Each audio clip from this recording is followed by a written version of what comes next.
ఉపయోగించుకోవాల్సిందిగా దేవుని పేట మనం చేస్తూ ఉన్నాను. మరి పిల్లల వాస్తవం చెప్పాలంటే అన్ని వేళలా మనము అయ్యగారు ఇక్కడికి రావాలంటే చాలా కష్టము అన్ని వేళలా. అయినప్పటికీ దేవుని మహాకృపను బట్టి ఈరోజు మన మధ్యలో ఉన్నారు. గట్టిగా చప్పట్లు కొడుతూ దేవుని మహిమపరుస్తూ హల్లెలూయా. మనల్ని ఎంత ప్రేమించినా కూడా ప్రపంచంలో పరిచర్య చేయాల్సి ఉంది కాబట్టి, ఆయా ప్రాంతాల్లో పరిచర్య చేయాల్సి ఉంది కాబట్టి ప్రజలను బలపరచడానికి ఆయా ప్రాంతాల్లో విరివిగా పరిచర్య చేస్తున్న సేవకులు వారి కుటుంబం కొరకు దయచేసి ప్రార్థన చేయండి. మంచిది. దేవుని మహాకృపను బట్టి ఈరోజు మన మధ్యలో ఉంటూ ఉన్నారు. హల్లెలూయా. ఈ సమయాన్ని నేను డాక్టర్ ఐజయ్ గారికి నేను అప్పగిస్తూ ఉన్నాను.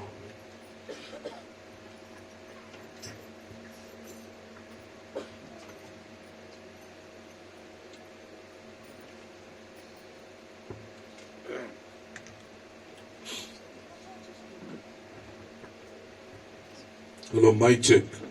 Hello, mic check. Hello, mic check. Hallelujah, hallelujah. Okay. క్రీస్తునందు ప్రియమైన సహోదరి సహోదరులారా, ప్రభు అయిన యేసు క్రీస్తు వారి ఘనమైన ఉన్నతమైన నామములో ఈ పగటి వేళ పరిశుద్ధ దినపు వేళ ఆరాధనలో ఈ విధంగా మీతో కలిసి సహవాసం కలిగి ఉండటానికి, వాక్య పరిచర్య చేయటానికి, సంఘమును బలపరచడానికి దేవుడు నాకు ఇచ్చిన శ్రేష్టమైన అవకాశం కొరకు ముందుగా నేను దేవునికి స్తుతులు చెల్లిస్తా ఉన్నాను. తర్వాత దైవ సేవకులకు, కుటుంబానికి, స్థానిక సంఘానికి నేను ప్రత్యేక వందనాలు తెలియపరుస్తున్నాను. సంఘానికి శుభాలు తెలియపరుస్తున్నాను. ఈ సంఘం ఇంకా దినదినము అభివృద్ధి చెందుచు ఒక చెట్టు వలె ఫలిస్తూ ప్రభువు రాకడలో ఎత్తబడే సంఘములో ఉండాలని సంఘానికి శుభాలు తెలియపరుస్తున్నాం. దేవునికి స్తోత్రం.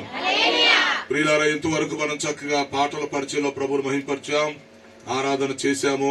ఇప్పుడు వాక్య పరిచయంలోకి వెళ్లబోతున్నాం. దేవుని వాక్యం కొరకు మన మనసులను సిద్ధం చేద్దాం. దేవుడు వాక్యము ద్వారా మనతో మాట్లాడతాడు కాబట్టి దేవుడిచ్చే వాక్యం కోసం మనం ఎదురు చూద్దాం. రైట్. వాక్యంలోనికి వచ్చే ముందు కొన్ని విషయాలు చెప్తాను, గమనించండి మీరు ప్రార్థన చేయటానికి.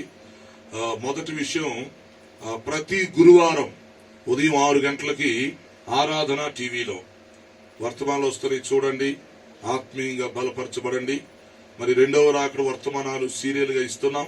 ఈ సంవత్సరం జనవరి నుంచి ప్రకటన గ్రంథ సంక్షిప్త వ్యాఖ్యానం, ప్రకటన గ్రంథంలో ప్రతి వచ్చిన మీద వరుసగా చెప్పాలని మరి ప్రేరేపణతో కొత్త సంవత్సరం నుంచి ఆ ప్రకటన గ్రంథం మొదలు పెట్టాం మళ్ళీ. సో ప్రతి గురువారం ఉదయం 6 గంటలకు ఆరాధన టీవీలో మీరు ఆ కార్యక్రమం చూస్తే మీకు అర్థమవుతుంది. ఆత్మీయంగా బలపరచబడండి. అలాగే యూట్యూబ్ మంది ఉంది, చూడండి. క్రీస్తు రాకడ ధ్వని ఈ యూట్యూబ్ ఛానల్ ని సబ్స్క్రైబ్ చేసుకోండి. మీకు తెలిసిన వాళ్ళకి కూడా షేర్ చేయండి. ఈ ఛానల్ చక్కగా మీరు ఉపయోగించుకొని ఆత్మీయంగా బలపరచబడాలని మీకు మనవి చేస్తున్నాం. అలాగే ప్రియులారా, మేము ప్రతిరోజు మా వ్యక్తిగత ప్రార్థన చేసేటప్పుడు మరి పాస్టర్ గారి కొరకు, ఈ కుటుంబం కొరకు, సంఘం కోసం ప్రార్థన చేస్తున్నాము. కాబట్టి రోజు గుర్తు చేసుకుంటున్నాం మిమ్మల్ని అందరినీ. అప్పుడప్పుడు ఫోన్ చేసి మీరు ఎలా ఉన్నారు అడిగి తెలుసుకుంటాం. కాబట్టి మీకోసం మేము ప్రార్థన చేస్తున్నాము. మా కొరకు మీరు కూడా ప్రార్థన చేస్తూ ఉండండి. మరి ఈ మధ్యకాలంలో పాస్టర్ గారికి యాక్సిడెంట్ అయింది. దేవుడు ప్రమాదం నుంచి తప్పించాడు. మరి ప్రాణాపాయం నుంచి దేవుడే తప్పించి కాపాడాడు. ఆ దేవుని కృప. సో ఎన్నో కార్యాలు జరుగుతూ ఉంటాయి, దేవుడు చూస్తుంటాడు, చేస్తుంటాడు. సో మీరు బాగా మా కుటుంబం కొరకు ప్రార్థన చేయండి.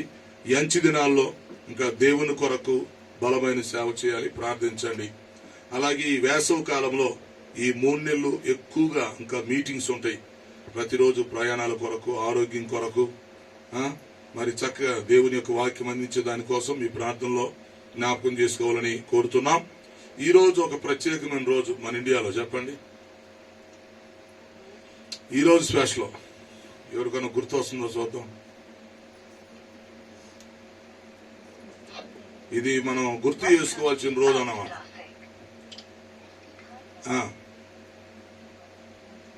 మార్చి 22. ఏమండి, హైదరాబాద్ వాళ్ళు గుర్తు చేసుకోకపోతే మిగతా వాళ్ళకి ఏం గుర్తుంటుంది? ఈ మార్చి 22 2020 సంవత్సరం ఇదే రోజు మన ఇండియాలో లాక్డౌన్ స్టార్ట్ అయింది. మరి ఇది ప్రమాదకరమైన పరిస్థితి కదా. జనతా కర్ఫ్యూ అని పెట్టి ఇంకా ఎవరి ఇళ్లలో నుంచి బయటికి రావద్దన్నారు. వాహనాలు మొత్తం ఎక్కడెక్కడ ఆపేసేశారు. రోడ్ల మీద వాహనాలు తిరగకూడదు, జనాలు ఇళ్ల నుంచి బయటకు రాకూడదని లాక్డౌన్ ప్రకటించారు. వైరస్ అప్పుడు కరోనా వైరస్ టైంలో. ఇంకా ఈ రోజు ఎవరొక ఇళ్ల నుంచి రావద్దన్నారు అనుకున్నారు. రేపటి నుంచి లాక్డౌన్ కంటిన్యూ అయిపోయింది. సో లాక్డౌన్ డే మరి 2020 కోవిడ్ ఫస్ట్ వే, తర్వాత సెకండ్ వే, థర్డ్ వే, ఇట్లా ఎంతో మంది మరణించారు, ఎంతో మంది సిక్ అయ్యారు, ఎంతో మందిని ప్రాణాపాయం నుంచి దేవుడు కాపాడాడు. ఖచ్చితంగా 2020 సంవత్సరం ఇదే రోజు ఆదివారం, అప్పుడు కూడా ఆదివారం వచ్చింది, మళ్ళీ ఈ రోజు కూడా ఆదివారం వచ్చింది. మన ఇండియాలో లాక్డౌన్ ఆదివారం స్టార్ట్ అయింది. సో దేవుడు ఈ 6 సంవత్సరాలు ఇది అందరూ గుర్తుపెట్టుకోవాలన్నమాట. 2020 అప్పుడు కోవిడ్ ఫస్ట్ వే వచ్చింది కదా, అది. కాబట్టి దేవుడు ఈ 6 సంవత్సరాలు మనందరిని సజీవ లెక్కలో కాపాడాడు. చాలా మంది అయితే కోవిడ్ లో చనిపోయారు, కొంతమంది సిక్ అయిపోయారు. ఏదేమైనా దేవుని కృపను బట్టి మనందరం సజీవ లెక్కలో ఉండి మరి దేవుణ్ణి ఆరాధించుకునే అవకాశం. కాబట్టి ఈరోజు ఉదయం ప్రార్థన చేసుకుంటున్నప్పుడు గుర్తొచ్చింది ఈ డేట్, రే మార్చి 22వ తారీఖు లాక్డౌన్ కదా అని. సో ఇదంతా దేవుని కృప. మనకు తెలియకుండానే మరి 6 సంవత్సరాలు ఎట్లా గడిచిపోయినాయో ఒకసారి వెనక్కి వెళ్ళి ఆలోచించుకోవాలి అందరం. ఈ 6 సంవత్సరాలు ఎవరేం చేశారు. ఈరోజు చాలా సంతోషం. హైదరాబాద్ లో ఒక చర్చిలో మాట్లాడి ఇక్కడికి వచ్చాం. మరి అప్పుడప్పుడు మిమ్మల్ని పలకరించడానికి, సంఘాన్ని బలపరచడానికి దేవుడి అవకాశం ఇస్తున్నాడు. ముఖ్యంగా చాలా రోజులైంది కొత్త సంవత్సరంలో మిమ్మల్ని అందరిని పలకరిద్దామని ఈరోజు అనుకూలం చేసుకున్నాం సంఘాన్ని బలపరచడానికి. సో దైవ సేవకులను బట్టి, కుటుంబాన్ని బట్టి, సంఘం అంతటి బట్టి కూడా దేవునికి నేను స్తుతులు చెల్లిస్తా ఉన్నాం. మరి ఆత్మీయ జీవితంలో బలపరచబడాలి. అలాగే లెంట్ ప్రేయర్స్ కూడా జరుగుతున్నాయి. మరి మీరందరూ చక్కగా శిలువ ధ్యానాలకు వస్తున్నారని నమ్ముతున్నాం. దాన్ని బట్టి కూడా మీ అందరికీ ప్రత్యేక వందనాలు తెలియపరుస్తున్నాం. ఈ శిలువ ధ్యానాల ద్వారా కూడా మనం ఆత్మీయ జీవితంలో ఎంతో బలపరచబడటానికి అవకాశం ఉంటుంది. రైట్. సో ఇప్పుడు మనం దేవుని వాక్యంలోకి వెళ్ళిపోదాం. కొంత సమయాన్ని వాక్యాన్ని కేటాయించి ప్రతి ఒక్కళ్ళం మన మనసుల్ని వాక్యం కొరకు సిద్ధం చేద్దాం. ప్రార్థన చేసుకుందాం. తల వంచండి, ప్రార్థన చేద్దాం. అందరూ ఒక నిమిషం మీ మనసులో ప్రార్థన చేసుకోండి. దేవుడు ఈరోజు ఏ సందేశం ఇస్తాడో మనం తీసుకుందాం. వాక్యం కొరకు ఎదురు చూద్దాం. ప్రార్థన చేద్దాం. ప్రార్థన.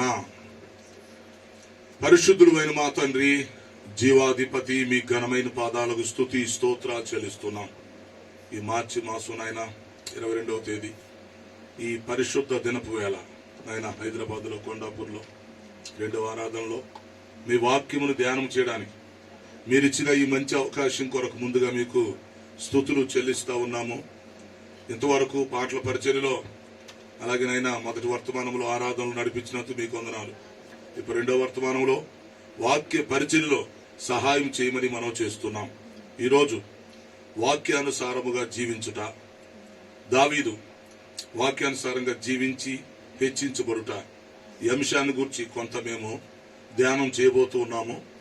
మీరు బోధకులై మాకు బోధ చేయమని మనం చేస్తున్నాం. మీ దాసుని నన్ను బలపరిచి వాడుకోండి. రక్షణ లేని వారందరికీ రక్షణ దయచేయండి. రక్షణ పొందిన వారిని సంఘములో స్థిరపరిచి బలపరచమని మనం చేస్తున్నాం. మీకు వందనాలు ప్రభువా. ఈరోజు లాక్డౌన్ డే మేము జ్ఞాపకం చేసుకుంటున్నాం. గత 6 సంవత్సరాల క్రితం ఇదే రోజు భారతదేశం అంతా ఎంతో ప్రమాదంలో ఉంది. నేను ఎంతో భయపడిపోయాం. ప్రతి ఇంట్లో మరణాలు విలపించాయి ప్రభువా. అలాంటి పరిస్థితిలోంచి మమ్మల్ని కాపాడి ఈ 6 సంవత్సరాలు సజీవ లెక్కలో ఉంచారు, కృప చూపారు. అందుకు మీ కృతజ్ఞతాస్తుతులు చెల్లిస్తున్నాం. సహాయం చేయండి. అలాగే సంఘాల్లో లెంట్ ప్రేయర్స్ కూడా జరుగుతున్నాయి. అవి కూడా మీరు ఘనంగా జరిగించమని కోరుతున్నాం. ఈ వేసవ కాలంలో కూడా మీ కాపుదల దయచేయండి. పరీక్షలు రాస్తున్న బిడ్డల విషయంలో కూడా కృప చూపమని అడుగుతున్నాను. ఈ స్తోత్రాలు. ముఖ్యంగా ఇప్పుడు మీ వాక్యం ద్వారా మాతో మాట్లాడి మమ్మల్ని బలపరచండి. మాకు అవసరమైన సందేశం దయచేసి మహిమ పొందమని యేసు పరిశుద్ధ నామములో అడుగుచున్నాను తండ్రి. ఆమేన్. ఓకే ప్రియులారా, మంచిది. కూడి వచ్చిన మీ అందరికీ మరొకసారి శుభాలు, ప్రత్యేక వందనాలు తెలియజేస్తూ మిమ్మల్ని అందరినీ వర్తమానం కొరకు ఆహ్వానిస్తున్నాం. ఈరోజు మన ధ్యానాంశము వాక్యానుసారముగా జీవించుట. దేవుని వాక్య ప్రకారం జీవించుట. దానికి ఉదాహరణ దావీదు మహారాజు.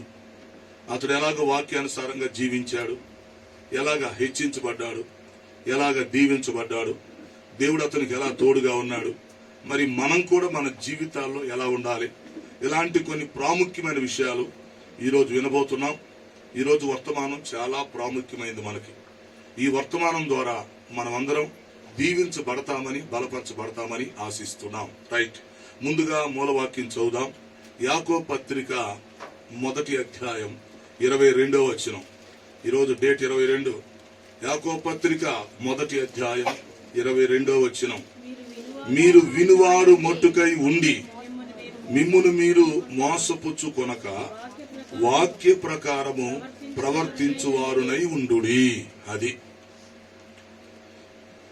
మీరు వాక్యమును వినువారు మొట్టుకై ఉండి మిమ్మును మీరు మోసగించుకొనక వాక్య ప్రకారము ప్రవర్తించువారునై ఉండుడి. అది ఈ లోకములో అన్నిటికంటే ముఖ్యమైన విషయం ఏంటంటే ప్రియులారా, వాక్యం ప్రకారం జీవించటం. అది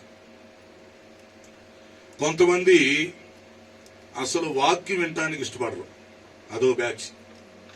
వాళ్ళు ఏదైనా ఇష్టపడతారు కానీ వాక్యం వినటానికి ఇష్టపడరు. వాక్యం అనగానే కొంతమందికి నిద్ర వచ్చేసింది, కొంతమందికి వాక్యం అనగానే బోరు కొట్టి తీసుకొచ్చేసింది, కొంతమంది వాక్య సమయంలో సంఘాలు లేచిపోయే వాళ్ళు ఉంటారు. అంటే సైతాను కొంతమందిని వాక్యం వినకుండా చేస్తాడు. వాక్యం అనే ఇత్తనాలు హృదయం అనే పొలాల్లో చల్లబడుతున్నప్పుడు, నాటబడుతున్నప్పుడు సైతాన్ ఏం చేస్తాడంటే పక్షిలాగొచ్చేసి దారి ప్రక్కన పడినటువంటి విత్తనాలని ఎత్తుకుపోయినట్టుగా వాక్యాన్ని మన హృదయంలో పడకుండా చేస్తాడు. అది ముఖ్యంగా అర్థం చేసుకోవాలన్నమాట. అంటే దారి ప్రక్కన పడిన విత్తనాల పరిస్థితి. దారి ప్రక్కన కొన్ని విత్తనాలు పడ్డాయి. పడినప్పుడు ఏమవుతుందంటే ఆ విత్తనాల వల్ల ఉపయోగం లేకుండా పోయిద్ది అన్నమాట. ఎందుకని? ఆ విత్తనాలు పడిన వెంటనే పక్షులు వచ్చి ఏం చేస్తాయి? విత్తనాన్ని తీసుకుని వెళ్ళిపోతాయి. ఇక్కడ సైతాను పక్షులతో పోల్చబడ్డాడు. అలాగే కొన్నిసార్లు ఏమైందంటే వాక్యం అనే విత్తనాలు చల్లుతున్నప్పుడు లేక వాక్య ప్రకటన జరుగుతున్నప్పుడు సాతాను వచ్చి ఏం చేస్తాడంటే చాలా మందిని అసలు వాక్యం వినకుండా చేస్తాడు. అది పెద్ద ప్రమాదం అన్నమాట, వాక్యం వినకుండా చేయటం. అలాంటి పరిస్థితి మనలో జరగకుండా చూసుకోవాలి. ఇప్పుడు నేను వాక్యం చెప్పొచ్చు, లేక మరొకరు చెప్పొచ్చు, ఎవరైనా చెప్పొచ్చు, దైవ సేవకులైనా గెస్ట్ స్పీకర్ అయినా ఎవరైనా వాక్యం చెప్తున్నప్పుడు మనము వాక్యం చెప్పే సమయంలో నిద్రపోవటమో లేక వేరే ఆలోచన రావడమో లేక వాక్యాన్ని వినకుండా మనసుతో అది ఇది ఆలోచిస్తున్నామంటే అర్థం ఏంటో తెలిసిన? సైతాన్ ఏం చేస్తున్నట్టు? క్రియ చేస్తున్నట్టు. ఏం క్రియ చేస్తున్నాడు? ఆ వాక్యం అనే విత్తనాలు మన హృదయాల్లో పడకుండా, మన హృదయం అనేటువంటి పొలంలో పడి అవి ఫలించకుండా, మనం ఆశీర్వదించకుండా సైతాన్ అడ్డుగిస్తున్నట్టుగా మనం అర్థం చేసుకోవాలి. కాబట్టి కొంతమంది ఏంటంటే అసలు వాక్యం వినటానికి ఇష్టపడరు. వాళ్ళకి అన్ని ఇంట్రెస్ట్ ఉంటాయి కానీ వాక్యానికి ఇంట్రెస్ట్ ఉండదు. అన్నిటికీ సమయం ఇస్తారు కానీ వాక్యం వినటానికి కొంతమంది సమయాన్ని ఇవ్వరు. కొంతమంది వాక్యం కోసం, ఆరాధన కోసం సెలవు పెట్టలేరు.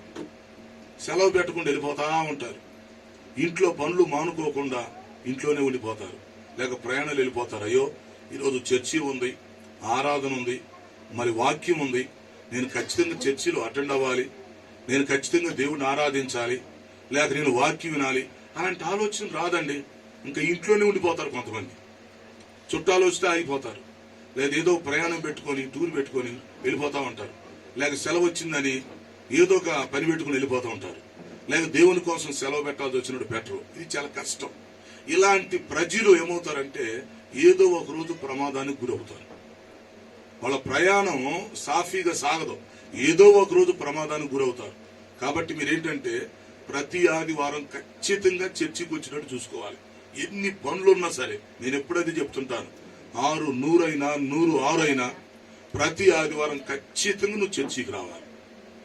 చర్చిలో నీ అటెండెన్స్ ఉండాలి. కంటే ఆబ్సెంట్ పడకూడదు, ఆలస్యంగా రాకూడదు.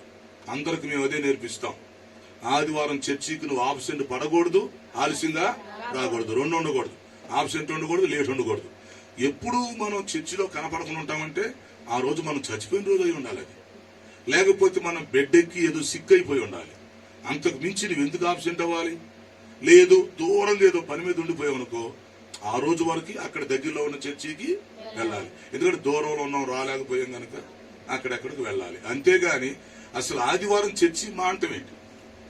బాప్తీసం తీసుకున్న వాళ్ళు లేక దేవుని పిల్లలని చెప్పుకునే వాళ్ళు ఆదివారం చర్చి మానటం ఎంత శాపం అండి. అది దేవుని దృష్టిలో ఎంత నేరం. అది పైగా ఆదివారం మనం సంపాదించేటువంటి ఆ సంపాదన చిల్లి సంచిలో వేసిన దాంతో సమానం అవుతుంది.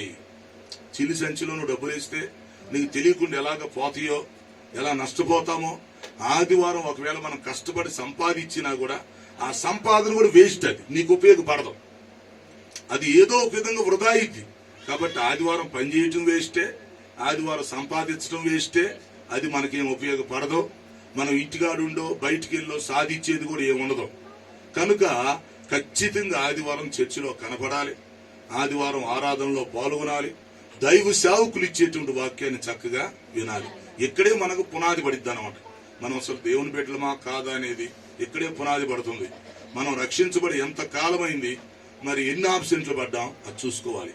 నేను కొన్నిసార్లు చెప్తుంటాను దైవ సేవకులకి, అసలు స్కూల్లో రికార్డు పెట్టినట్టుగా సంఘంలో కూడా రికార్డు పెట్టాలి. ఆ పద్ధతి కూడా చేయాలి, లాభం లేదు.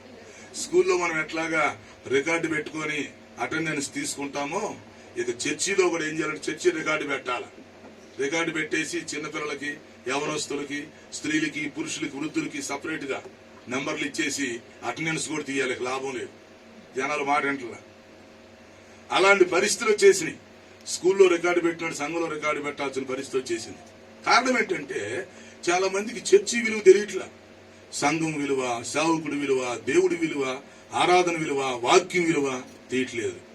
అందుకని ఇక్కడ వాక్యం ఏం చెబుతుందంటే, మీరు వాక్యం వినివారు మట్టుకై ఉండి మిమ్మల్ని మీరు మోసపుచ్చుకొనక వాక్య ప్రకారం జీవించు వారై ఉండండి, ప్రవర్తించని అంటాడు. అంటే ఇక్కడ వాక్యం ప్రకారం మనం ఆలోచిస్తే, అర్థం చేసుకోండి, వాక్యం ప్రకారం మనం ఆలోచిస్తే సంఘంలో 3 గ్రూపులు ఉంటాయి అన్నమాట.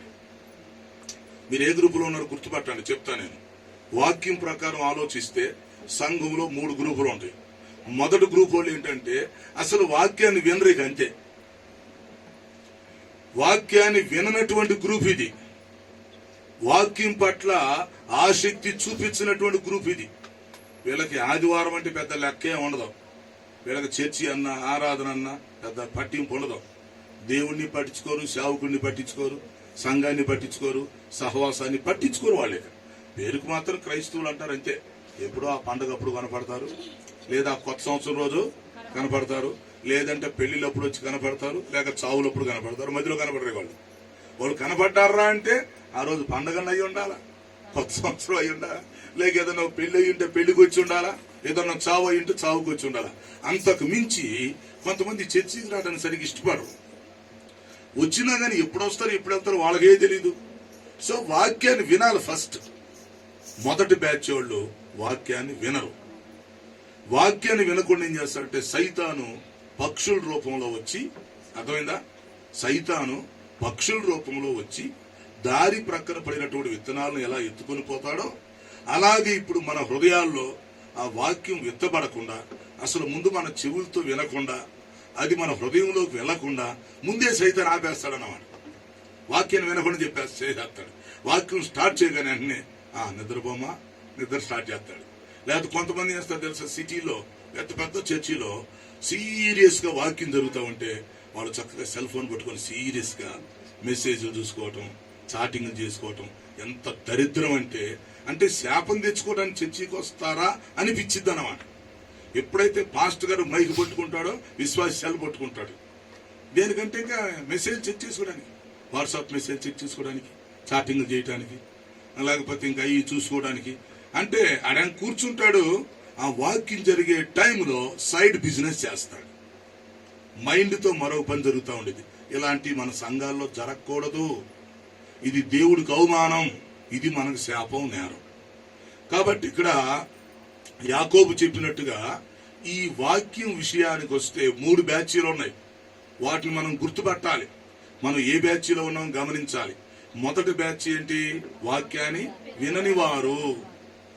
వాళ్ళు వాక్యాన్ని వింటలేదు, వాక్యం యొక్క విలువే వారికి తెలియట్లేదు, వాక్యం వినాలని వాళ్ళకి అనిపించటం లేదన్నమాట. వాక్యం అనగానే ఎందుకో మరి నిద్ర వచ్చింది, లేకపోతే ఎందుకో కొంతమందికి ఇసుకొచ్చి ఇస్తుంది అనమాట. వాక్యం అనగానే చాలాసేపు, ఎంతసేపు అని పాటలు పాడతారు కొంతమంది కదా. పాటలు చాలాసేపు ఉంటారు. కొన్ని సంఘాల్లో మీటింగ్స్ లో గంటలు గంటలు పాటలు ఉంటాయి. వాక్యానికి వచ్చేసరికి టైం ఉండదు. ప్రజలు కూడా వాక్యం వినడానికి ఇష్టపడరు. పాటల్లో ఉన్న తుషారు మళ్ళీ వాక్యంలో ఉండదు. అంటే ఏంటి? సైతాన్ చెప్తాడు, సరే పాడితే పాడేలా కానీ, డాన్స్ అయితే డాన్స్ చేసేవు కానీ, వాక్యం స్టార్ట్ అయింది నిద్రపోతాడు. సో ఇది మొదటి బ్యాచ్, వాక్యాన్ని వినని వాళ్ళు. రెండో బ్యాచ్ ఉంటారు పిల్లరా, వాక్యాన్ని బ్రహ్మాండంగా వింటారు. వీళ్ళని కొంతవరకు మెచ్చుకోవచ్చు. వాక్యాన్ని వింటారు కానీ వాక్య ప్రకారం జీవించరు. అర్థం చేసుకుంటే ఒక్కో బ్యాచ్కి తేడా మీ జీవితాంతం గుర్తుపెట్టుకోవాలిగా. వాక్యాన్ని వినని వాళ్ళు మొదటి బ్యాచ్. రెండో బ్యాచ్ వాక్యాన్ని వింటారు. నువ్వు ఎంతసేపు అని చెప్పు, బ్రహ్మాండంగా వింటారు. నోట్స్ రాస్తాం, డైరీ రాస్తాం, చెప్పుకో. రెఫరెన్స్ అందించమంటావా చెప్పు, అందిస్తాం. ఎంతసేపు వాక్యం చెప్పు, వింటాం, బాగా వింటాం, సంతోషిస్తాం. ఆ తర్వాత ఏం చేస్తారంటే వాక్యాన్ని విని దాన్ని వదిలేస్తారు. ఇక అంతే. వాక్యాన్ని వింటారు, చాలా సంతోషిస్తారు. అబ్బా, ఈ రోజు దేవుడు నాతో భలే మాట్లాడాడు, అసలు వాక్యం నా కోసమే చెప్పినట్టుంది ఈరోజు, అసలు దేవుడు నాకే చెప్పాడు అంటారు. ఆ తర్వాత ఏం చేస్తారంటే ఆ వాక్యాన్ని మర్చిపోతారు, దాన్ని వదిలేస్తారు. వాక్యం ప్రకారం జీవించని వారిలాగా ఉంటారు. అదేమైందంటే మనల్ని మనం మోసం చేసుకోవటం, అంతేనా? ఆత్మ వచ్చిన వాక్యాన్ని విని కూడా, వాక్యము తెలిసి కూడా వాక్య ప్రకారం మనం జీవించకుండా ఉంటే మనల్ని మనం మోసం చేసుకున్నట్టే అవుతుంది. మరి సంఘాల్లో చాలా మంది రెండో బ్యాచ్ ఉంటారు కదా. మొదటి బ్యాచ్ అసలు వాక్యాన్ని వింటలేదు కదా. రెండో బ్యాచ్ వాళ్ళు వాక్యాన్ని వింటున్నారు గాని మరి దాన్ని వదిలేస్తున్నారు కదా. ఎట్లా చేయాలి? ఈ చెవితో వింటున్నారు, ఆ చెవితో వదిలేస్తున్నారు కదా. వాక్యాన్ని విని మర్చిపోతున్నారు కదా. దాన్ని అసలు పాటిద్దామనే ఆలోచన కూడా రావట్లా. అరే వాక్యం ఇలా విన్నామంటున్నాం, సంతోషిస్తున్నాం, తృప్తి పడుతున్నాం, రైట్. మరి దేవుడు ఇలా చెప్పాడు కాబట్టి ఈ వాక్యం ప్రకారం మనం చేస్తే బాగుండిద్ది అనేటువంటి ఆలోచన వాళ్ళకి రావట్లేదు. ఈ రెండు బ్యాచ్ లాగా మనం ఉండకూడదు. మూడో బ్యాచ్ ఉంటారు చూడండి, ప్రతి సంఘంలో ఉంటారు. బెస్ట్ బ్యాచ్ మూడో బ్యాచ్. వాళ్ళు ఏంటంటే వాక్యాన్ని చక్కగా విని వాక్యానుసారంగా జీవిస్తారు. దేవునికి స్తోత్రం. మనం ఈ బ్యాచ్ లోకి రావాలి. వాక్యం విననోళ్ళలాగా ఉండకూడదు, విని వదిలేసేవాళ్ళలాగా ఉండకూడదు. మూడో బ్యాచ్ వాక్యాన్ని వింటూ వాక్యానుసారంగా జీవించాలి. అది పరిస్థితులు అనుకూలంగా ఉన్నా ప్రతికూలంగా ఉన్నా, కష్టాలు వచ్చినా నష్టాలు వచ్చినా, ఎవరు ఏమన్నా సరే, ఇదిగో దేవుని వాక్యం ఇలా ఉంది, నేను వాక్యంలో ఇలా చదివాను, అది వాక్యంలో ఇలా విన్నాను, దేవుడు నాతో ఇలా మాట్లాడాడు, లేక పాస్టర్ గారు ఇలా మెసేజ్ చెప్పాడు, రైట్. సో వాక్యంలో ఈ విధం ఉంది గనక నేను వాక్యం ప్రకారమే జీవిస్తాను. నా ప్రాణం పోయినా పర్వాలేదు, నాకు ఏ నష్టం వచ్చినా పర్వాలేదు, నేను వాక్యం ప్రకారం జీవిస్తాను అనే నిర్ణయానికి ఎవరైతే వస్తారో వారు భూలోకంలో ధన్యులవుతారు. దేవునికి స్తోత్రం. కాబట్టి ఇప్పుడు మన సంఘాల్లో ఈ మూడు గ్రూపులను మనం గుర్తుపెట్టాలి. సంఘంలో రికార్డు తయారు చేసి సంఘములో ఉన్న విశ్వాసులను మూడు గ్రూపులు చేసి మరి ఇప్పుడు వాక్యానుసారంగా జీవించే వాళ్ళు ఎంతమంది అనేది మనం తీసుకోవాలి. మనం ఆ గ్రూపులోకి రావాలి. ఎందుకంటే ప్రియులారా, వాక్యానుసారంగా ఎప్పుడైతే మనం జీవిస్తామో అప్పుడు వాక్యపు ఆశీర్వాదాలు పొందుకుంటాం. అంటే దేవుడు తన వాక్యములో ఏ ఆశీర్వాదాలు అయితే దాచిపెట్టాడో ఆ ఆశీర్వాదాలు మనం తీసుకుంటాం. అది ఇంకొక మాట కూడా చెప్తాను చూడండి. వాక్యానుసారంగా మనం జీవించేటప్పుడు ఆ వాక్యాన్ని రెండు భాగాలు చేస్తాం. మళ్ళీ మన జీవితంలో సెక్షన్ ఏ, సెక్షన్ బి ఉంటాయి. వాక్యాన్ని రెండు భాగాలు చేస్తాం. మొదటి భాగం ఏంటంటే మనకు తెలిసిన వాక్యం, రెండవది మనకు తెలియంది. అంటే బైబిల్లో మనకు తెలిసిన విషయాలు మొత్తం కలిపి ఏ అనుకోవాలి. అంటే వాక్యం మనకి ఏమేమి తెలుసు ఇప్పటి వరకు ఇన్ని సంవత్సరాల కాలంలో ఇన్ని ప్రసంగాలు వినగా ఏదైతే మనకు తెలుసో, ఏదైతే మనం విన్నామో, ఏదైతే మనకు అర్థమైందో మనకు తెలిసిన వాక్యాన్ని ఏ కిందకు తీసుకుంటాం. బైబిల్లో మనకు తెలియని వాక్యం కూడా చాలా ఉండిద్ది, దాన్ని బి కిందకు తీసుకోవాలి. అంటే సంపూర్ణంగా వాక్యం తెలిసిన వాళ్ళు భూమి మీద ఎవరు కూడా ఉండరు. ఇప్పుడు నేనున్నాను, నాకు వాక్యం సంపూర్ణంగా తెలుసు అని నేను అనుకోకూడదు. నాకు కొంత తెలిసింది, ఇంకా తెలియని ఎంతో ఉండిద్ది. దేవుడు జీవితంలో బయలుపరుస్తూ ఉంటాడు. కాబట్టి మనం ఏమనుకోవాలంటే వాక్యంలో మనకు తెలిసింది ఏ అనుకోవాలి, మనకు తెలియంది బి అనుకోవాలి. అంటే ప్రతిరోజు మనం వాక్యం వింటున్నప్పుడు ఏమైందంటే కొంత మనకు తెలియని విషయాలు తెలిసినప్పుడు ఇప్పుడు బిలో నుంచి ఏలో వస్తాయి. అంతేగా, మనకు తెలియని వాక్యం తెలుస్తుంది. అప్పుడు అదేమవుతుంది, అంతకుముందు అది బి, ఇప్పుడు ఏమైంది, ఏ అయింది. కాబట్టి ప్రతి వ్యక్తి జీవితంలో కూడా వాక్యం విషయంలో ఏ బి ఉంటాయి. వాక్యంలో నీకు ఎంతవరకు తెలుసు, అది ఏ. వాక్యంలో నీకు ఎంతవరకు తెలియదు, అది బి.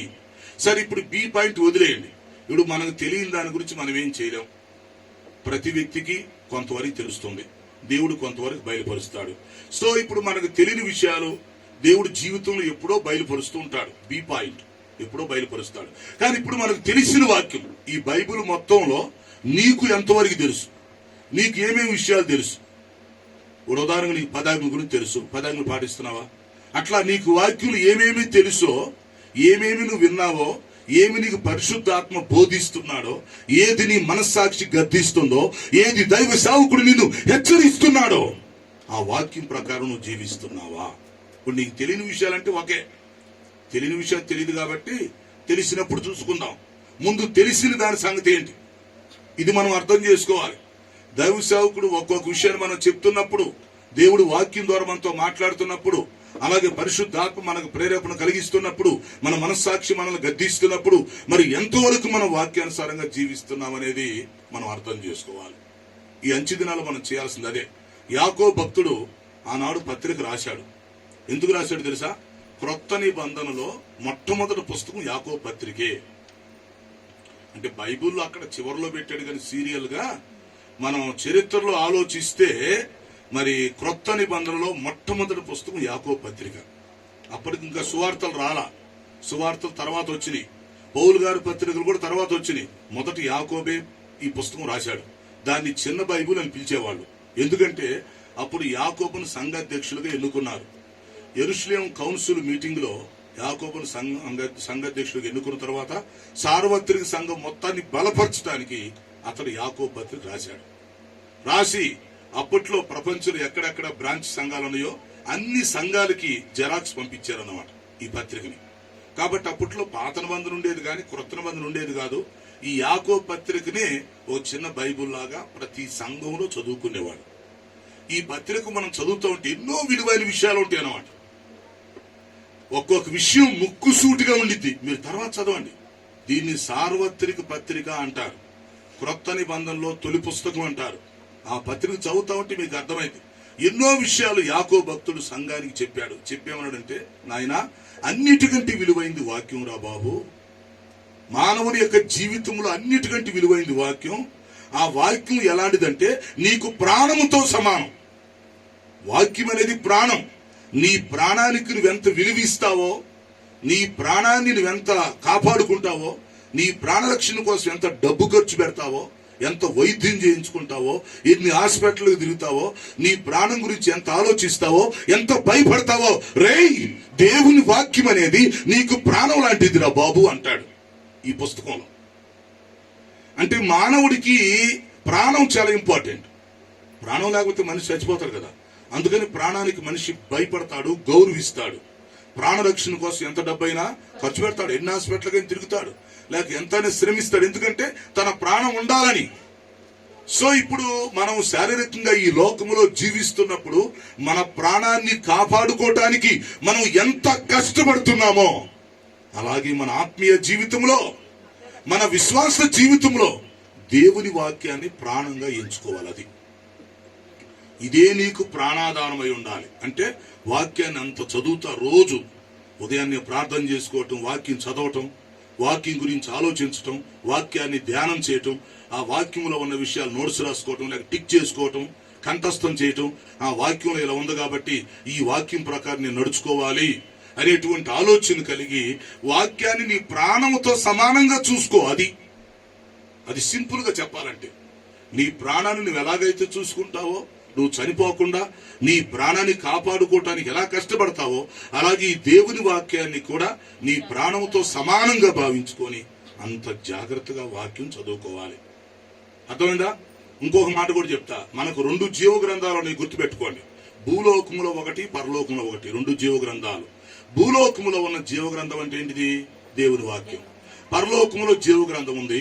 ఆ జీవ గ్రంథంలో మన పేర్లు రాయబడినప్పుడే మనం అందులో ప్రవేశిస్తాం. కరెక్టా కదా? పరలోకంలో జీవ గ్రంథం ఉంది, అందులో ఎవరి పేర్లు అయితే ఉంటాయో వారే పరలోకంలో ప్రవేశిస్తారు. అయితే విషయం ఏంటి చెప్పంటారు? సీక్రెట్, భూలోకములో ఉన్న వాక్యం ఈ జీవ గ్రంథం ప్రకారం ఎప్పుడైతే మనం ప్రవర్తిస్తామో అప్పుడు ఆ జీవ గ్రంథంలో మన పేర్లు రాయబడతాయి. అప్పుడు మనం పరలోకానికి వెళ్తాం. అంటే ఈ జీవ గ్రంథానికి ఆ జీవ గ్రంథానికి లింక్ ఉంది. అది మర్మం. ఇదండి మర్మం. 2 జీవ గ్రంథాలు ఉన్నాయి, ఒకటి భూమి మీద ఉంది, ఒకటి పరలోకంలో ఉంది. ఈ జీవ గ్రంథం నీ చేతుల్లో ఉంది. దేవుడి వాక్యాన్ని వ్రాయించి నీ చేతుల్లో పెట్టాడు. ఒకప్పుడు బైబిల్ ఉండేది కాదు, ఒకప్పుడులో బైబిల్ లేదు. అయితే బైబిల్ మన తెలుగు భాషలో కూడా వ్రాయించి దేవుడు మన చేతుల్లో పెట్టాడు. ఒకప్పుడు బైబిల్ మొట్టమొదటి ఆర్సిఎం చర్చి ఉన్నప్పుడు ప్రపంచంలో బైబిల్ వారానికి ఒకసారి చూసి వచ్చేవాళ్ళు అంతే. ఎవడింట్లో బైబిల్ ఉండేది కాదు, ఎవడి చేతుల్లో బైబిల్ ఉండేది కాదు, ఎవడో బైబిల్ చదివేవాడు కాదు. వారానికి ఒకసారి ఆదివారం మాస్కి వెళ్ళినప్పుడు, ఆరాధనకి వెళ్ళినప్పుడు ఫాదర్ గారు ఏం చేసేవాడంటే ఆ బైబిల్ బాక్స్ అని సపరేట్ గా ఉండేది. ఆ బైబిల్ బాక్స్ లో పెట్టి తాళం వేసేవాళ్ళు. ఆదివారం ఏం చేసేవాళ్ళంటే ఆ బైబిల్ ని బాక్స్ లోంచి తీసి ఇట్ట పైకి చూపించేవాళ్ళు, ఇట్ట బైబిల్ చూపించేవాడు సంఘానికి. ఎంత సంతోషపడేవాళ్ళు అంటే అందరూ చప్పట్లు కొట్టి బైబిల్ ను చూస్తే దర్శనం చేసుకున్నట్టుగా ఫీల్ అయ్యేవాళ్ళు, అంటే దేవుని చూసినట్టుగా. ఫాదర్ గారు బైబిల్ బాక్స్ లో నుంచి బైబిల్ తీసి పైకి ఎత్తి అట్లా చూపించేవాడు. ఆయన వాక్యం చెప్పే ముందు బైబిల్ చూపించేవాడు. అప్పుడు ఆ బైబిల్ అందరూ చప్పట్లు కొట్టి ఫోటోలు తీసుకోవటం, లేకపోతే అందరూ ఆనందించడం, అంటే ఇక దేవుడిని చూసినట్టుగా ఫీల్ అయ్యేవాళ్ళు అనమాట. కారణం ఏంటంటే వాళ్ళ జన్మలో వాళ్ళ జీవితంలో బైబిల్ పట్టుకునే ఛాన్సే ఉండదు. చేతితో బైబిల్ పట్టుకునే పని లేదు, కంటితో బైబిల్ చూడటం చాలా కష్టం, బైబిల్ చదివే అవకాశం లేదు, బైబిల్ ఎవరింట్లో కూడా ఉండదు. చర్చిలోనే బైబిల్, ఫాదర్ బైబిల్ చూపించాలి. అందుకని బైబిల్ ఇలా ఉండిద్దని చిన్నపిల్లలందరూ అదిగో అదిరా బైబిల్, అదే బైబిల్, అదే బైబిల్, అదే బైబిల్, అదే పరలోక మార్గం అని తల్లిదండ్రులు పిల్లలకు చెప్తా ఉండేవాళ్ళు. సో బైబిల్ని దూరంలో నుంచి చూసి అంత సంతోషించే పరిస్థితి ఈరోజు ఆ బైబిల్ నీ ఇంట్లోకి వచ్చింది, ఆ బైబిల్ నీ చేతిలోకి వచ్చింది, ఆ బైబిల్ నీ భాషలోకి వచ్చింది. దేవుని స్తోత్రం. నీ ఇంట్లోకి వచ్చి, నీ చేతిలోకి వచ్చి, నీ భాషలోకి వస్తే ఆ బైబిల్ని నువ్వు ఎంతవరకు చదువుతున్నావు, ఎంతవరకు అర్థం చేసుకుంటున్నావు? ఈ బైబిలే మనకి పరలోక మార్గం, ఈ బైబిలే మనకు జీవ గ్రంథం. కాబట్టి 2 గ్రంథాలు మీరు గమనించుకోవాలి. ఈ లోకములో ఉన్నంతసేపు ఈ జీవ గ్రంథాన్ని నువ్వు చదువుతా ఉండాలి. చదివి ఇందులో ఉన్న విషయాలు నువ్వు గుర్తుపెట్టుకొని వాక్యంలో ఏముందో ఆ వాక్యం ప్రకారం నువ్వు జీవిస్తా ఉంటే రేపు నువ్వు చనిపోయిన తర్వాత పరలోకంలో ఆ జీవ గ్రంథంలో నీ పేర్లు రాయబడతాయి. అప్పుడు మనం అక్కడ పరలోకానికి వెళతాం. ఈ జీవ గ్రంథం చదవకపోతే, ఈ జీవ గ్రంథంలో ఉన్న వాక్యం ప్రకారం మనం నడుచుకోకపోతే రేపు చనిపోయినాక ఆ జీవ గ్రంథంలో మన పేర్లు ఉండవు, మనం దేవుని రాజ్యంలో ప్రవేశించలేము.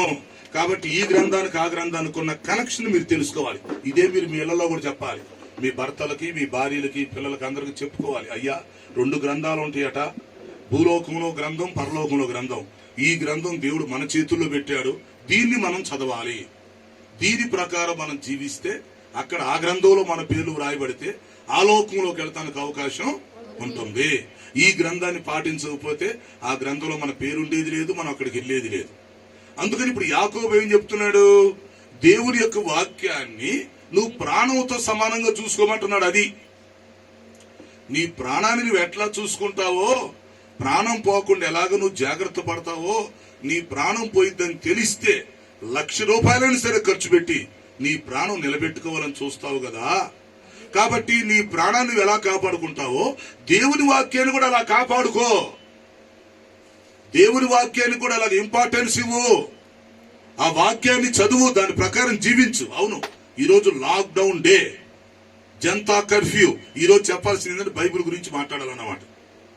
ఈరోజు వాక్యం యొక్క ప్రాముఖ్యత గురించి సంఘాల్లో బోధించాలి, అది సందర్భం. కాబట్టి దేవుని యొక్క వాక్యాన్ని దేవుడు నీ గృహంలోకి తీసుకొచ్చినప్పుడు నీ చేతిలోకి తీసుకొచ్చినప్పుడు, నీ సొంత భాషలోకి తీసుకొచ్చినప్పుడు దాన్ని నువ్వు ఎంతవరకు గుర్తిస్తున్నావు, ఎంతవరకు చదువుతున్నావు, ఎంతవరకు పాటిస్తున్నావు అర్థం చేసుకోవాలి. కనుక వాక్యం ప్రకారం జీవించాలి. అందుకనే కీర్తన 1:2 ఏమన్నాడు? మొదటి కీర్తన అదే చెప్పాడు, నాయన నువ్వు దుష్టుల ఆలోచన చొప్పున నడవద్దురా, పాపుల మార్గం నిలవద్దురా బాబు, అపహాసుకులు కూర్చున్న చోట కూర్చోవద్దురా. మరి ఏం చెయ్యి? యెహోవా ధర్మశాస్త్రం అంటే దేవుని వాక్యం, అదే యెహోవా ధర్మశాస్త్రమందు ఆనందించుచు దివారాత్రములు దానిని ధ్యానించువాడు ధన్యుడు. అది బైబిల్లో గొప్పతనం. నువ్వు దుష్టులు ఆలోచించొప్పు నడవకుండా, పాపుల మార్గంలో నిలవకుండా, అపహాసుకులు కూర్చుండు చోట కూర్చోకుండా సపరేట్ గా ఉండి యెహోవా ధర్మశాస్త్రమునందు అంటే దేవుని వాక్యమునందు ఆనందించుతూ దివారాత్రములు దాన్ని ధ్యానిస్తా ఉంటే, ఆ వాక్యం ప్రకారం జీవిస్తే నువ్వు ధన్యుడు అయిపోతావు, ధన్యురాలు అయిపోతావు. కాబట్టి అంచె దినాలు మనం ఏం చేయాలంటే, చాలా బిజీగా ఉంటాం, మనం చాలా టెన్షన్స్ గా ఉంటాం, ఎవరి డ్యూటీలో వాళ్ళకు ఉంటాయి. కానీ దేవుని వాక్యానికి కొంత సమయం కేటాయించాలి. నువ్వు దేవుని వాక్యానికి కొంత సమయం కేటాయించాలి. గుర్తుపెట్టుకో, ఎంత బిజీగా ఉన్నా, నీకెంత చదువు ఉన్నా, హోంవర్క్ ఉన్నా, అలాగే ఎంత డ్యూటీ ఉన్నా, ఎంత ప్రయాణం ఉన్నా, వాక్యానికి మాత్రం కొంత సమయం కేటాయించుకో. నాకు టైం లేదు అనొద్దు. ప్రార్థన చేసుకోవటానికి టైం లేదండి అనకూడదు, తప్పు. వాక్యం చదువుకోవటానికి టైం లేదండి అనకూడదు. ఎందుకంటే టైం ఇచ్చిందే దేవుడైనప్పుడు నీకు ఆయుష్కాలం ఇచ్చిందే ఆయన కదా. ఈరోజు లాక్డౌన్ సార్, నీకు ఆయుష్కాలం ఇచ్చింది ఆయన, నిన్ను బ్రతికించింది, సజీవు లెక్కలో ఉంచింది ఆయన. అలాంటప్పుడు మరి ఆయనకు ప్రార్థన చేయడానికి టైం లేదంటే ఎంతవరకు న్యాయం? ఆయన వాక్యం చదవటానికి టైం లేదంటే, చర్చికి రావడానికి టైం లేదంటే అది ఎంతవరకు న్యాయం? అసలు దేవుడు నిన్ను ఎందుకు బ్రతికించాలి? దేవుడు నీ ప్రాణం తీసేస్తే నీ పరిస్థితి ఏంటి? అది నువ్వు ఆలోచించాలి. కాబట్టి వాక్యం ప్రకారం జీవించాలి. ఇంకొంచెం లోపలికి వస్తాను. వాక్యానుసారంగా జీవించే వ్యక్తుల్లో మనకు కనిపించే వ్యక్తి ఎవరంటే, ఈరోజు ఉదాహరణకి దావీదు గురించి నేను కొంత మీతో మాట్లాడాలి ఈరోజు. అంటే ఉదాహరణకి వాక్యం యొక్క ప్రాముఖ్యత మీకు చెప్పాను కాబట్టి సెంటర్ పాయింట్ లో దావీదు గురించి మాట్లాడాలి. దావీదు మహారాజుకున్నటువంటి లైఫ్ స్టైల్, అతనుకున్న గుణలక్షణాల్లో ఒకటి ఏంటంటే, అతడు చిన్నప్పటి నుంచి ఒక మంచి ఆలోచన కలిగి ఉన్నాడు. గుర్తుపెట్టుకోండి, దావీదు మహారాజు రాజు కాకముందే తర్వాత చిన్న బాలుడుగా ఉన్నప్పుడు వాళ్ళ తండ్రి యెష్షయికి 8 మంది కుమారుల్లో చివరివాడు. తర్వాత యెష్షయికి చిన్న గొర్రెల మంది ఉండేది, చిన్నదే, పెద్ద గొర్రెలు కూడా కాదు, చిన్న గొర్రెల మంది ఉండేది. తర్వాత చిన్న బెత్లెహేము అనే గ్రామంలో నివసిస్తున్నారు. సో దావీదు గురించి చెప్పాలంటే చిన్న అనే పదం వాడవచ్చు అన్నమాట.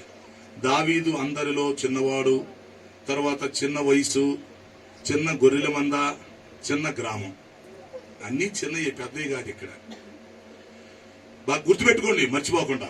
దావీదు వయసులో చిన్నవాడు, యవన ప్రాయం ఇంకా రాలా, నడిప్రాయం రాలా, తర్వాత సంగతి పెళ్లి కూడా అవలా, ఒక బాలుడుగా ఉన్నాడు, చిన్న వయసులో ఉన్నాడు. తర్వాత తన కుటుంబం అందరిలో కూడా చిన్నవాడుగా ఉన్నాడు. 8 మందిలో చిన్నవాడుగా ఉన్నాడు. చిన్న వయసు. సరే, అతను నివసిస్తున్న గ్రామం కూడా ప్రపంచానికి సెంటర్ పాయింట్ లో ఉంది. బెత్లెహేము గ్రామం ప్రపంచ మ్యాప్ లో సెంటర్ లో టిక్ పెడితే వచ్చింది. చిన్న గ్రామం బెత్లెహేము గ్రామం. ఆ గ్రామానికి సంబంధించిన వీళ్ళు యెష్షయి, దావీదు చిన్న గ్రామం నివసిస్తున్నాడు. చిన్న గొర్రెల మంద కాసుకుంటూ ఉన్నాడు. ఇతనికి పెద్ద ఫ్రెండ్స్ కూడా లేరు. చిన్న గొర్రెల మంద వాళ్ళ నాంది ఇతడు కాస్తున్నాడు. అంటే మిగిలిన 7 వేరు పనులు చేసుకుంటున్నారు. అందులో ఒక 3 మిలిటరీకి పంపించాడు యెష్షయి. యెష్షయికి 8 మంది పిల్లలుంటే 3 మిలిటరీకి వెళ్ళిపోయారు. మరొక 4 వేరు పనుల్లో ఉన్నారు. మన చివరోడుకు మాత్రం ఏం చేశాడంటే, వాళ్ళ నాన్న గొర్రెల్ని ఇతనికి అప్పగిచ్చాడు. రే, మన గొర్రెల్ని జాగ్రత్తగా చూడురా అని. అంటే తండ్రి వృత్తి అన్నమాట. ఆ చిన్న గొర్రెల మంద కాసుకుంటున్నాడు. అలాంటి చిన్న వయసు నుంచి ఇప్పుడు గుర్తుపెట్టుకో, దావీదు ఒక నిర్ణయం తీసుకున్నాడు తన జీవితంలో. ఏంటంటే, నేను బ్రతికినంత కాలం, నేను ప్రస్తుతానికి చిన్న వయసులో ఉన్నాను, మా నాన్నగారు ఈ చిన్న గొర్రెల మందని నాకు అప్పగిచ్చాడు, బెత్లెహేములో పొలాల్లో మేపుతున్నాను, మంచిదే. నా జీవిత కాలం అంతా కూడా నా పరిస్థితులు అనుకూలంగా ఉన్నా ప్రతికూలంగా ఉన్నా, నాకు వయసు ఎంత వచ్చినా సరే, తర్వాత ఎవరు ఏమన్నా సరే, ఎన్ని కష్టాలు వచ్చినా నష్టాలు వచ్చినా, నేను దేవుని ధర్మశాస్త్రం ప్రకారం జీవించాలి అని నిర్ణయించుకున్నాడు. దేవునికి స్తోత్రం. దావీదు చిన్న వయసులో తీసుకున్న నిర్ణయం అది. యవన కాలంలో నిర్ణయం కాదది. పెళ్లి అయినాక నిర్ణయం కాదు, రాజు అయినాక నిర్ణయం కాదు. పెళ్లి కాలేదు, రాజు కాలేదు, యవన వయసులోకి రాలేదు. చిన్న వయసులో ఉన్నప్పుడు, బాలుడుగున్నప్పుడు ఆ పొలాల్లో ఆ చెట్లు క్రింద ఆ చల్లటి గాలికి, చెట్ల కింద కూర్చొని చల్లటి గాలికి ఏం చేసేవాడు? పాటలు రాసుకునేవాడు. ఆ పాటలకు ట్యూన్ చేసేవాడు. సితారా తీసుకునేవాడు, తంబురా తీసుకునేవాడు, పిల్లన గ్రోవుని తీసుకునేవాడు. అంటే మంచి టాలెంటెడ్ అన్నమాట. పాటలు రాయటం, ట్యూన్ చేయటం, వాయిద్యాలు వాయించటం, ఆ చెట్ల కింద చక్కగా ప్రార్థన చేసుకోవటం, వాక్య ధ్యానం చేయటం, నాట్యం చేయటం. అంటే చిన్న వయసు నుంచి ఆ గొర్రెల్ని పొలాల్లో కాస్తూ చెట్లు క్రింద దేవునితో భక్తి చేశాడు. అతనికి పెద్ద ఫ్రెండ్ సర్కిల్ ఏం లేదు, పెద్ద సమాజంలో కూడా ఎవరితో ఉండలేదు. కానీ ఎక్కువ ఎక్కడున్నా చెట్ల కిందే. చల్లటి గాలి భలే ఉండింది కదా చెట్ల కింద. ఆ చల్లటి గాలికి ప్రకృతి బాగుంటుంది. ఆ చల్లటి గాలిలో కూర్చుంటే కూని రాగాలు, అంతేనా, రకరకాల రాగాలు వస్తుంటే ఆ రాగానికి అనుకూలంగా పాటలు, వాటికి అనుకూలంగా వాయిద్యాలు, నాట్యాలు. ఇక అలాగా ప్రార్థన చేసుకుంటా, ఆరాధన చేసుకుంటా ఏమనుకున్నాడంటే, నేను మోషే ధర్మశాస్త్రం ప్రకారం నడుచుకోవాలి. అది అప్పట్లో మోషే ధర్మశాస్త్రం వాళ్ళకి ముఖ్యం, ఇశ్రాయేలు ప్రజలకి. అప్పట్లో క్రొత్త నిబంధన లేదు కదా, సంఘం లేదు కదా, కాబట్టి మోషే ధర్మశాస్త్రమే వాళ్ళకి ముఖ్యం. కాబట్టి అతను ఏమనుకున్నాడు దావీదు, నేను ధర్మశాస్త్రం ప్రకారం కుడికైనను ఎడమకైనను తొలగకుండా, అది కుడికైనను ఎడమకైనను తొలగకుండా నేను ధర్మశాస్త్రం ప్రకారం జీవించాలి. అంటే రోజు ఈ మోషే ధర్మశాస్త్రాన్ని, ఈ వాక్యాన్ని నేను చదువుకోవాలి, ఈ వాక్యాన్ని ధ్యానం చేసుకోవాలి, అర్థం చేసుకోవాలి, ఈ వాక్యాన్ని బట్టి ప్రార్థన చేసుకోవాలి, ఈ వాక్యాన్ని బట్టి దేవుణ్ణి ఆరాధించాలి, ఈ వాక్యాన్ని బట్టి పాటలు రాసుకోవాలి, ఈ వాక్యములో ఉన్న మాటలను పాటల రూపంలో చేసుకోవాలి, ఈ వాక్యాన్ని బట్టి కీర్తనలు రాయాలి. సో ఇట్లా ఆలోచించుకొని తన జీవితంలో ఎక్కువగా దేవుని వాక్యానికి ప్రాధాన్యత ఇచ్చేవాడు. పగలు అలాగే చేసేవాడు, రాత్రి కూడా అలాగే చేసేవాడు. అందుకని ఏమన్నాడంటే, నేను రాత్రి జాములు యందు పడక మీద ఉండి నీ వాక్యమును ధ్యానించుచుండగా క్రొవ్వు మెదడు దొరికినట్లుగా నాకున్నది అన్నాడు. చూసారా, పగలు వాక్యమే, నైటు వాక్యమే. ఓ పిచ్చోడులాగా వాక్యం పిచ్చాడు దావీదు. ఎన్నో కీర్తనలు రాసేవాడు. సందర్భం వచ్చినప్పుడు ఒక కీర్తన రాసుకునేవాడు, చక్కగా పాటల రూపంలో పాడుకునేవాడు, నాట్యం చేసేవాడు, ఆరాధన చేసేవాడు. ఇలాగా ప్రియులారా, అతడు లోకంతో సంబంధం పెట్టుకోకుండా, చెడు వ్యక్తులతో స్నేహాలు చేయకుండా, దురలవాట్లకు వెళ్లకుండా, లేకపోతే టయాన్ని వేస్ట్ చేసుకోకుండా వాక్యానుసారంగా జీవించటం వల్ల, ఇప్పుడు జాగ్రత్తగానండి, వాక్యానుసారంగా జీవించటం వల్ల ఒకరోజు ఏం జరిగిందంటే, అది చెప్పాలి ఇప్పుడు మీకు. ఏం జరిగిందంటే, దేవుడు ఇశ్రాయేలు దేశంలో ఇన్స్పెక్షన్ చేశాడు. అంటే మనకు అర్థమయ్యే భాషలో చెప్పాలంటే, దేవుడు ఇశ్రాయేలు దేశంలో ఇన్స్పెక్షన్ చేశాడు. ఇన్స్పెక్షన్ అంటే ఏంది? స్కూల్స్ కి అప్పుడప్పుడు ఇన్స్పెక్షన్ జరుగుతుంది, ఇన్స్పెక్టర్లు వస్తుంటారు. ఆ ఇన్స్పెక్టర్ వచ్చినప్పుడు మొత్తం చూస్తారు, ఆ స్కూలు జరుగుతుందా, జరగట్లేదా, క్లాసులు సరిగా ఉన్నాయా లేవా, అటెండెన్స్ బాగున్నాయా లేవా, టీచర్స్ సరిగా వస్తున్నారా రావట్లేదా, మరి పిల్లలు వస్తున్నారా రావట్లేదా, పాఠాలు చెప్తున్నారా లేదా, బాత్రూమ్ శుభ్రంగా ఉన్నాయా, ఫుడ్ బాగుందా, ఆఫీస్ బాగుందా, మరి వర్క్ అంతా బాగా జరుగుతుందా. ఇన్స్పెక్షన్ పెట్టేవాళ్ళు 2 రోజులు పెడితే అదిరిపోయేవాళ్ళు మొత్తం. ఇక హెచ్ఎం మొదలుకొని, టీచర్స్ మొదలుకొని, స్టూడెంట్స్ మొదలుకొని, ఇక స్కూల్ అంతా శుభ్రం చేసి మొత్తం అంత టైం టు టైం ఇన్స్పెక్టర్ వచ్చేసరికి మొత్తం ఎలా ఉండేది? బ్రహ్మాండంగా ఉండేది. ఎందుకంటే ఆ ఇన్స్పెక్షన్ లో తేడా వచ్చిందనుక అయిపోయినట్టే లెక్క. హెచ్ఎం సరిగా లేకపోతే హెచ్ఎం ట్రాన్స్ఫర్, లేక టీచర్స్ కి సరిగా లేకపోతే టీచర్స్ పనిష్మెంట్, లేక స్టూడెంట్స్ సరిగా లేకపోతే స్టూడెంట్స్ డిబార్ చేయటం, లేదా స్కూల్ క్లోజ్ చేసి పడేయటం, అట్లా చేసేవాడు. అంటే ఇన్స్పెక్షన్ అంటే చాలా ఇంపార్టెంట్ స్కూల్ కి. అలాగే దేవుడు ఏం చేశాడంటే, ఆ దావీదు కాలంలో, చాలా మందికి ఈ మర్మం తెలియదు, ఈ దావీదు కాలంలో దేవుడు ఇశ్రాయేలు దేశంలో ఇన్స్పెక్షన్ పెట్టాడు. అంటే ఇశ్రాయేలు దేశంలో ఎవడెవడు ఎలా ఉన్నాడు, 12 గోత్రాలకి ఇన్స్పెక్షన్. 12 గోత్రాలు, ఏ గోత్రం వాళ్ళు ఎలా ఉన్నారు, ఏ వంశం వాళ్ళు ఎలా ఉన్నారు, ఏ కుటుంబం ఎలా ఉంది, ఏ వ్యక్తి ఎలా ఉన్నాడు, అది ఇన్స్పెక్షన్ టైం అన్నమాట. అది దేవుడు తాను ఏర్పరుచుకున్న ఇశ్రాయేలు దేశం, అది దేవుడి దేశం. దేవుని ప్రజలకి దేవుడే ఇన్స్పెక్షన్ పెట్టారు. ఈ 12 గోత్రాలు, ఏ గోత్రం ఎలా ఉంది, ఏ వంశస్థులు ఎలా ఉన్నారు, ఏ కుటుంబం ఎలా ఉన్నారు, ఎవరు భక్తి చేస్తున్నారు, ఎవరు భక్తిహీనం ఉన్నారు, ఏ వ్యక్తి ఎలా ఉన్నాడు అని చూస్తే ప్రియులారా, ఆ ఇన్స్పెక్షన్ లో అందరికంటే బాగా దావీదు మెచ్చుకున్నాడు. దావీదు నచ్చాడు దేవుడికి. అది అసలు బైబిల్ లెక్క. ఆ ఇన్స్పెక్షన్ లో అందరికంటే దేవుడికి దావీదు నచ్చాడు. ఒరే, ఇజ్రాయెల్ దేశం అంటే దరిద్రంగా ఉందరా, ఎవడు బిజీలో వాళ్ళు ఉన్నారు, ఎవడు టెన్షన్లో వాళ్ళు ఉన్నారు, ధర్మశాస్త్రాన్ని చదివేవాడు లేరు, చెప్పేవాడు లేడు, పాటించేవాడు లేరు, ఈ తల్లిదండ్రులు పనికి మాలినోళ్ళు, ఆ పిల్లలు పనికి మాలినోళ్ళు, దేశమంతా దరిద్రంగా చెడిపోయింది. కానీ ఈ దావీదు అనే కుర్రోడు భలే ఉన్నాడురా, చెట్ల కింద కూర్చొని చల్లగాలి పీల్చుకుంటా సరదాగా చక్కగా పాటలు రాసుకుంటూ కూర్చున్నాడే వీడు. చక్కగా కీర్తనలు రాస్తున్నాడు, ప్రార్థన చేస్తున్నాడు, ఆరాధన చేస్తున్నాడు. మరి నా వాక్యం ప్రకారం జీవించాలనుకుంటున్నాడని దేవుడు ఇజ్రాయేల్ దేశాన్ని ఇన్స్పెక్షన్ చేసినప్పుడు ఇన్స్పెక్షన్ లో అందరికంటే మెరిట్ లో వచ్చింది ఎవడంటే దావీదు. అప్పుడు దేవుడు అనుకున్నాడు, ఇజ్రాయెల్ దేశానికి ఎవరినో రాజుగా చేసే బదులు ఇతను చేస్తే పోయిద్ది అనుకున్నాడు. అదన్నమాట. ఇజ్రాయెల్ దేశానికి ఎవరినో ఎందుకు చేయాలి రాజుని, ఎవడో ఎందుకు కావాలి, ఆ రోబీను గోత్రికులు ఎందుకు కావాలి, యోధా గోత్రం ఎందుకు కావాలి, యేసేపు గోత్రం ఎందుకు కావాలి. ఈ 12 గోత్రాల్లో ఎన్నో లోపాలు ఉన్నాయి. ఈ చిన్న కుటుంబం యెష్షయి కుటుంబం, దావీదు ఉన్నాడు. ఈ దావీదు అనేవాడు ఇంత కరెక్ట్గా ఉన్నాడు కదా, ఇతన్నే రాజుగా చేస్తే సూపర్గా ఉండిద్ది అని వెంటనే దేవుడు దావీదుని తన మనసులో ఎన్నుకున్నాడు. అది ఎందుకంటే అతడు వాక్యానుసారంగా జీవిస్తున్నాడు గనుక. ఈరోజు మీకు నేను చెప్పేది అదే. నువ్వు వాక్యానుసారంగా జీవిస్తే మరణం నుంచి తప్పించబడతావు. వాక్యానుసారంగా జీవిస్తే జబ్బులన్నీ స్వస్థత కలిగితే నీకు కోవిడ్ లాంటి జబ్బుల నుంచి బయటపడతావు. నువ్వు వాక్యానుసారంగా జీవిస్తే పరిశుద్ధాత్మను పొందుకుంటావు. వాక్యానుసారంగా జీవిస్తే ఆనందం కలిగిద్ది, ఆత్మీయ ఫలాలు వస్తాయి, ఆత్మీయ వరాలు వస్తాయి. దేవుడు నీ కుటుంబాన్ని పోషిస్తాడు, దేవుడు నీ అవసరాలు తీరుస్తాడు. ఫస్ట్ నువ్వు వాక్యానుసారంగా జీవించు. దావీదు అదే చేశాడు.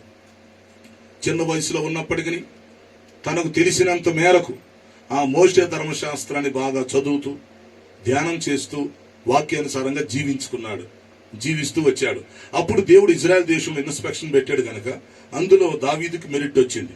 అప్పుడు దేవుడు ఏమనుకున్నాడు, అందరికంటే దావీదు బాగున్నాడు గనక మంచి ప్రార్థనాపరుడుగా ఉన్నాడు. రోజుకి 7 జాములు జాముకు ఒకసారి ప్రార్థన. అందుకని దినానికి 7 సార్లు ప్రార్థన. అంటే జాముకి ప్రతి జాము కూడా ప్రార్థనతో ప్రారంభించడం, అది లెక్క. సో ఇలాగ ప్రార్థన చేస్తున్నాడు, ఆరాధన చేస్తున్నాడు, కీర్తనలో చక్కగా రాస్తున్నాడు, పాడుతున్నాడు. మరి నా వాక్యం ప్రకారం జీవిస్తున్నాడు. ఎప్పుడు నా గురించి ఆలోచిస్తున్నాడు.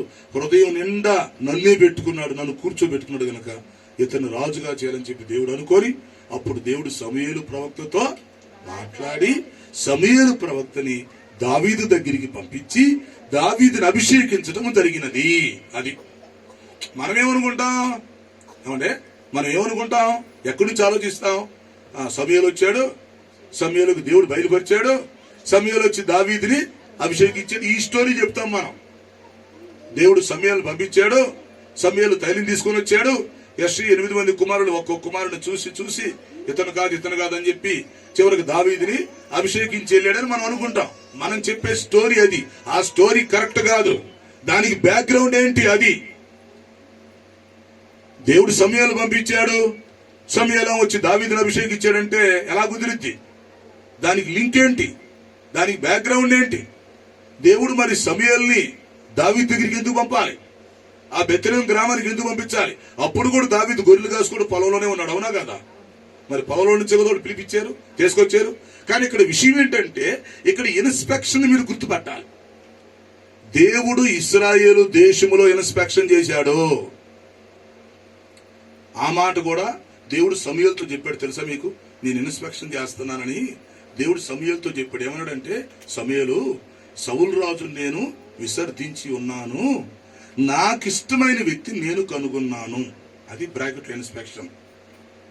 దేవుడు సమూయేలుతో చెప్పాడు. ఏమని? సమూయేలు, మొదటి రాజు అయినటువంటి సౌలు నేను విసర్జించి ఉన్నాను, అతను నేనేం చేశాను, త్రోసివేశాను.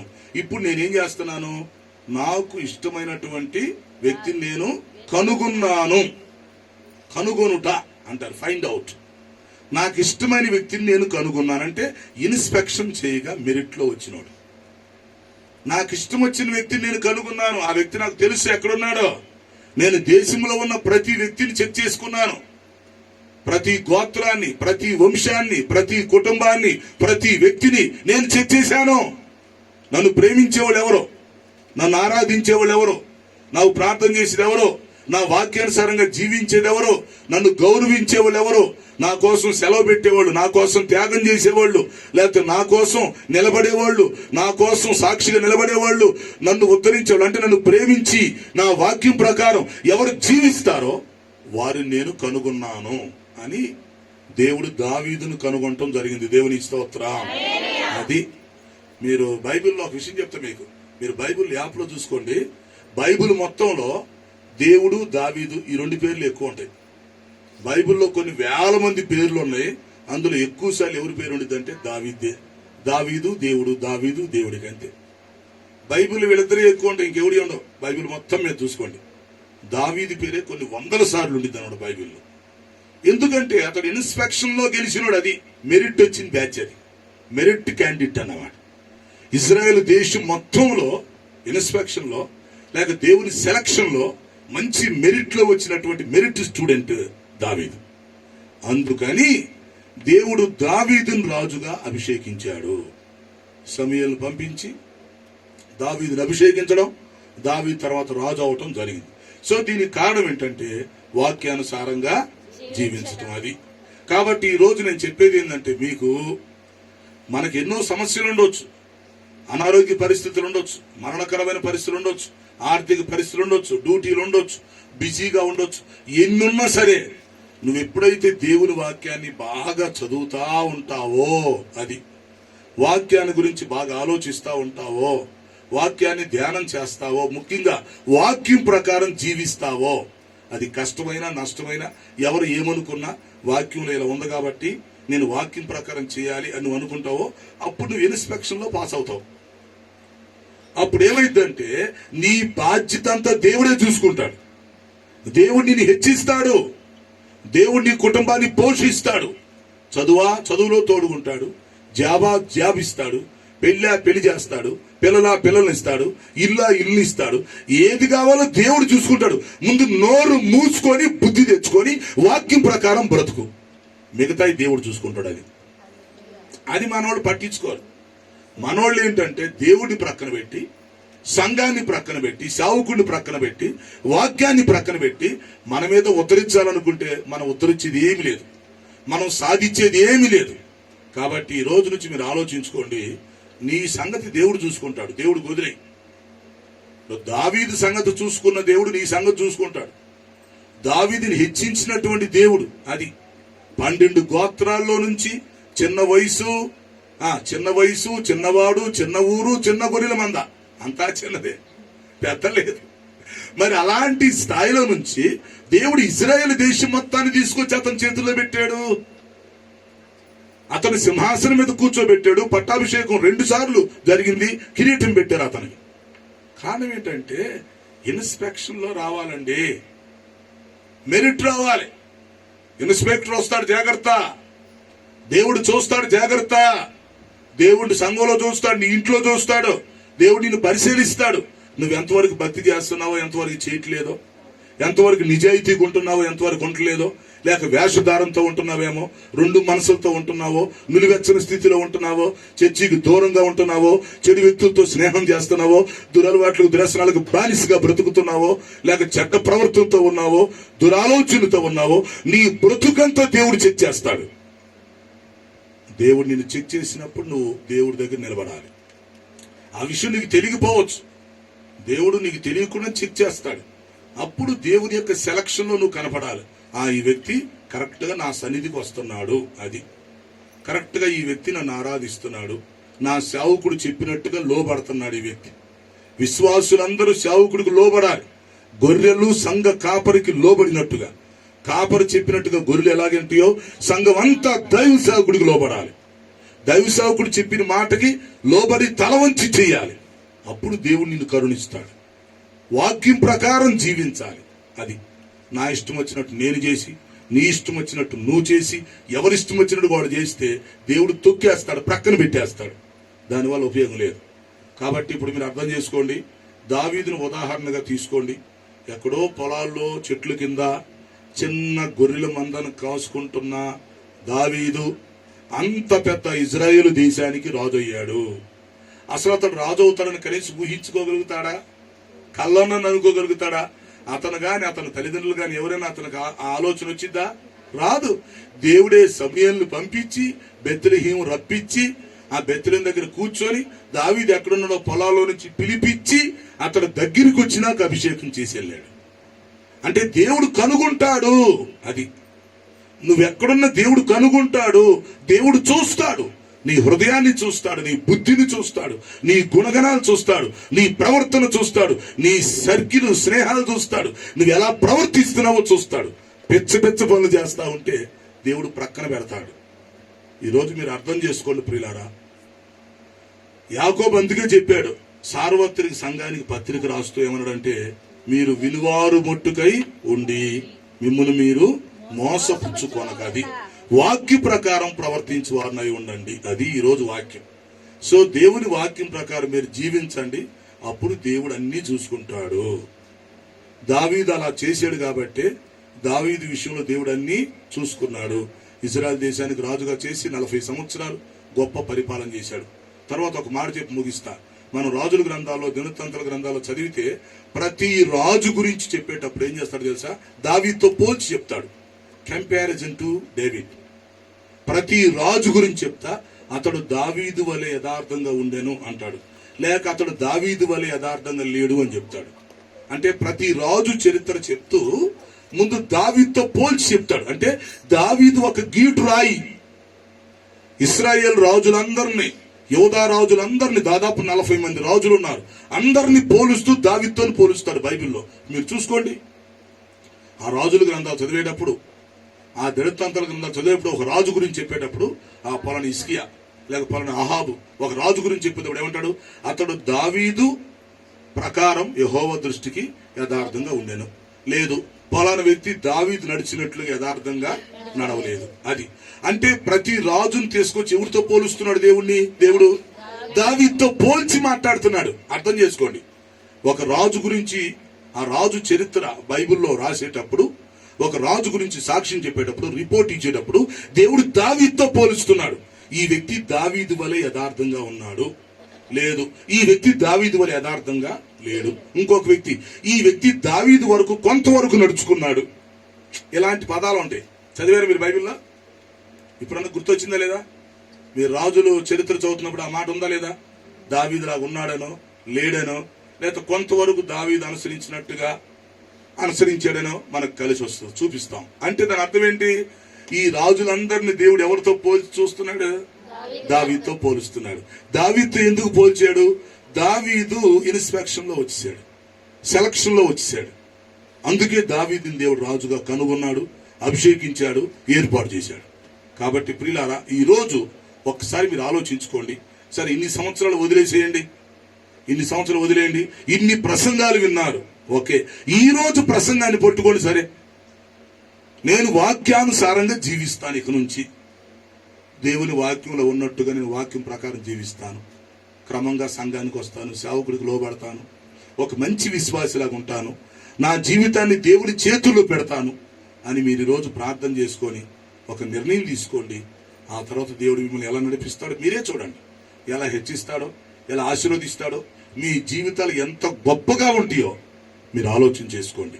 ఆ విధంగా మనం అందరం మరి వాక్యానుసారంగా జీవిస్తూ ఉండాలని, మరి దావీదులాగా దేవుని యొక్క ఏర్పాటులో ఉండాలని, మనము మన కుటుంబాలు దీవించబడి వర్ధిల్లుతూ సంఘంలో మంచి విశ్వాసులుగా కొనసాగాలని వాక్యం ద్వారా హెచ్చరిస్తూ ఈ మాటలు ముగింపు తీసుకొస్తున్నాం. అట్టి కృపను దేవుడు మనందరికీ దయచేయునుగాక. ప్రార్థన చేస్తాం.